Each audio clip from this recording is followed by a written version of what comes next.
Hello everyone. Thank you for joining me today. My name is Latriva Hill. For those of you who are new to the channel, I am from California and decided to move to Panama after my husband and my daughter passed away in 2021. Today I wanted just to talk about grief and being alone here in Panama. It's really funny that, on the trails here, I'm in Parque Omar now, just finishing up my workout. I meet so many people on these trails and they notice me and tell me that I inspired them. But I don't want it to all look like, every day is fabulous for me, because it isn't. Last week, I had the anniversary of my daughter's passing, and it was extremely hard for me. It was hard a week going into it, and once the week hit and the day hit, I was in full depression mode.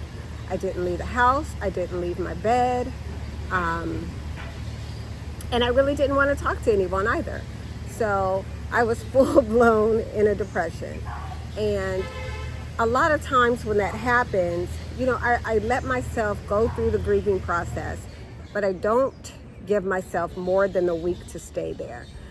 Every day I'm pushing myself to get up, to do a little bit more around the house. And by the 7th day, I should be up and out. And that's something that, I struggle with, to make sure that, I don't stay depressed, because being depressed here abroad is not something that you want to do, because it's a slippery slope. I mean, we could really get caught out here in a real depression and nobody would know that, we're in our apartments or in our homes really, really struggling. So I push myself. I push myself every day to get out here, to exercise, to keep my mental health strong. But it's not easy. It's not easy, guys. It's not easy every day to be mindful of what you need to do mentally to hold yourself together. Because even just being alone out here can send you through a loop.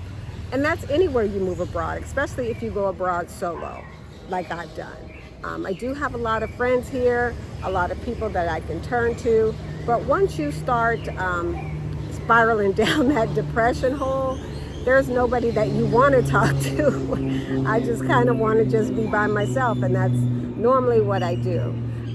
But then I get in there and have anxiety too, like, oh my God, what if something happens? Oh, I feel like I'm having a stroke. So it just kind of snowballs when I'm in that mindset. So I just made this video because I wanted you guys to know that although it does look good, it looks easy, it is a beautiful place to kind of overcome a lot of your depression, a lot of your anxieties, but you have to do the work. Panama will not solve it for you. It is a beautiful place, so it just makes it a little bit easier for me to get outside and get some exercise and get some sun. But you'll have to do it. You'll have to do it, guys. I just, once again, wanted to come on to say it's not always easy. It's not always easy. So before you get here, maybe get yourself some different techniques of what you can do when. I already started my workout regimen. I already started my yoga. I had started some meditation things before I got here. And I can't even say that I do all of them. I don't. But they're there that I can utilize at any time. So when you feel yourself getting into a depression, have a strategy. Have a strategy to get out of it, because it really is a real thing, guys. Some of the things, excuse me, so some of the things that I do to help myself get out of that depression would be, I visit the park here at least once a day. It's so beautiful here. The air is clear. You get fresh coconuts, fresh drinks, and just kind of put my headsets on and do some meditation while I'm walking. Another thing I would do is just go down to the gym, just make my body stronger to help me with my mind strength. Also, I go to spa, have spa days, get my massage, get my facial, or get your nails done or something. I also just drive down to the beach. Last week I went to Toboga Island. That was coming out of my depression, and you would have never known it. I do just start scheduling things that will help me get focused again, because it is hard. And I know if I stay in there longer than a week, like I said, it's a very, very slippery slope. And actually, when you come out of, well, when I come out of my depression, I always look at the calendar because I keep a nice calendar of everything that I do and events that I do. And I'm always surprised that it was only a week. It feels like a month. So a lot of times, because it feels like it's been so long, I'll kick myself in the butt, like, oh my God, you went over the time. But, you know, once I really visualize that it has only been a week, I snap out of it, give myself some grace, and I keep going. I keep going, guys. So once again, every day in Panama will not be lovely and all roses. You will have some downtime, some depressed time, some times where you definitely do feel alone and you miss your family, but have a strategy for it.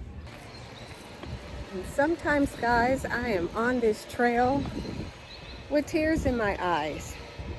So, you know, we just got to get up and keep pushing, because it definitely is not easy, and there's nobody that can do it for us.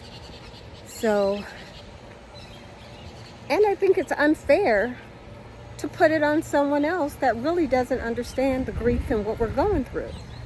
So they can be supportive, but at the end of the day, we have to learn how to control our emotions.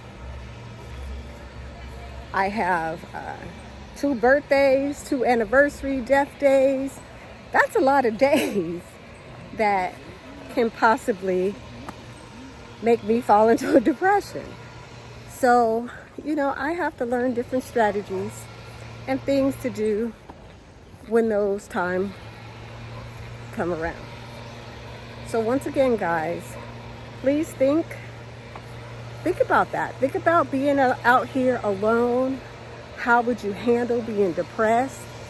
How would you handle feeling alone?